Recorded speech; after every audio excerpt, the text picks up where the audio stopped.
bem-vindos a vídeo do Trading Coach. Eles falam jogo lá Sushinsky, esse é o nosso tradicional informe diário para índices americanos e europeus, válido para esta terça-feira, 9 de julho de 2013. Mas lembrando que também estamos nas redes sociais, você pode seguir aí no Twitter,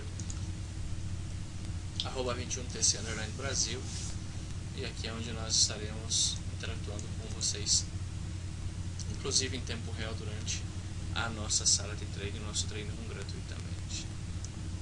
Bom, vamos aqui então com o nosso calendário econômico. Nós temos aqui uma terça-feira bastante tranquila, com apenas algumas notícias de médio impacto. Por exemplo, às 2h45 da manhã temos taxa de desemprego, mas essa é de hoje. Bem, agora sim. Temos aqui às 4h15 da manhã vendas atacadistas na Suíça. Na Inglaterra, 5,5% produção industrial, produção manufatureira, balança comercial, produção industrial semanal e mensal, e produção manufatureira também semanal e mensal. Na Inglaterra, às 9h15, construção de casas, e às 11, PIB estimado na Inglaterra. Essas seriam as principais notícias. Vejo que não temos nenhuma notícia de alto impacto nem na sessão europeia, muito menos na sessão americana, o que provavelmente será uma sessão bastante tranquila. Já na sessão asiática, às 8h50, reunião do Comitê da Política Monetária Japonesa, índice da indústria terceirizada e bens corporativos. E às 9h30, sentimento do consumidor, e também não temos o horário definido, mas temos o balanço comercial chinês, exportações e importações, e volatilidade para os commodities. Vamos então com a nossa tradicional plataforma MetaTrader. Começamos com o SP500, o Standard & Poor's, que realmente no semanal ainda está abaixo dessa resistência dos 1.645 pontos. Se fizer a ruptura, poderá visitar os 1.686, que seriam as máximas históricas. No diário, o movimento já está bastante esticado em velas, um pouco sobrecomprado, ainda que haja um pouco mais de fluidez, poderia visitar aqui os 645. Se romper, viria a fechar aqui, tocar e testar esse topo aqui nos 1.655 pontos. Aqui é o ponto-chave. Se romper, é bem provável que visite as máximas. Se respeitar, poderá apresentar uma caída bastante profunda no diário deste Standard & Poor's. Já o Nasdaq hoje com uma correlação, ou seja, bem descorrelacionado com os demais americanos, com o SP500 e o Nasdaq e o Dow Jones.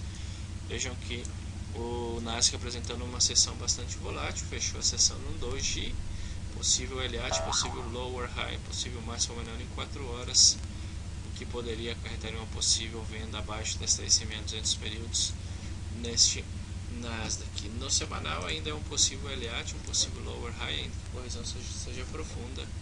Se romper aqui os 978, os 3.065 próxima parada, porém não devemos descartar a resistência psicológica nos 3.000 pontos. E o Dow Jones hoje foi tocar a resistência que havíamos comentado no nosso informe anterior. No semanal tem espaço e poderia visitar aqui os 15.300 pontos nesses níveis em weekly. Já no diário, vamos estar tratando de fazer a ruptura dos 15.208 pontos. Se o fizer, irá rumo aí aos 15.300. Já na Europa, vamos com o DAX 30. O DAX 30 bastante volátil, realmente não sabe o que faz. Esse é o índice de Frankfurt da Alemanha. No semanal, vejam só, ainda que a correção seja profunda, é um possível fundo ascendente. Se vemos aqui, já vem apresentando correções profundas com fundos ascendentes.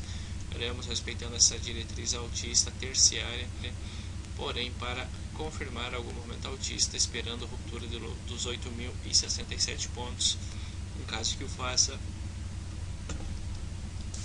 entraria em zona fluida até os 8.567 pontos no semanal. Porém, antes no diário temos aqui um possível bullish sandwich, totalmente altista, totalmente bullish. Se fizer a ruptura desta zona de resistência entre os 8.043 e 8.077, poderá entrar em uma zona fluida até os 8.220 pontos. Vamos estar aí pendentes acompanhando esse DAX 30. Já o K40, vemos que no diário tem um possível padrão de continuação altista, possível P formation, porém deverá primeiro romper os 3.836 pontos. Se o fizer, entraria em zona fluida, poderia visitar os 3.879 pontos no diário. o índice de Paris. Intradinho em 4 horas, vemos que temos aqui um possível padrão de continuação altista, porém a média móvel de 200 períodos está bem próxima, com bem pouca fluidez nestes níveis do K40. Já o FTSE, o índice de Londres, vemos que no semanal ainda tem que tratar de romper os 6.447 pontos. Se o fizer, os 6.540, próxima parada. No diário também temos aqui uma possível formação em P. Se fizer essa ruptura, poderá visitar os 6.540 pontos. Intradinho em 4 horas está abaixo da média ainda, o que nos complica a efetuar alguma compra abaixo desses níveis. Esperaríamos a ruptura para buscar um possível padrão altista acima desses níveis. E fechando com os índices, o Eurostock 50 hoje conseguiu fazer a ruptura da média móvel de 200 períodos no semanal, foi visitar os 2.670 pontos na primeira resistência e está aí agora tratando de fazer a ruptura desses níveis. No diário, possível padrão altista, B-Formation, tentando fazer a ruptura dos 2.663, se fizer a ruptura os 2.700 poderiam ser o seguinte objetivo deste Eurostock 50. Bom, esta semana é uma semana bem tranquila, não temos nada de fundamental de alto impacto, então é bem provável que os índices venham apresentar alguns movimentos mais tranquilos, né? Devemos estar aí pendentes, acompanhando principalmente os índices americanos. Acredito que aí virão oportunidades de qualidade para nós operar esses índices americanos durante esta semana. Muito bem, sou o Douglas Suchenski, esse é o nosso tradicional informe diário para índices. Um abraço e fiquem com Deus. Tchau, tchau.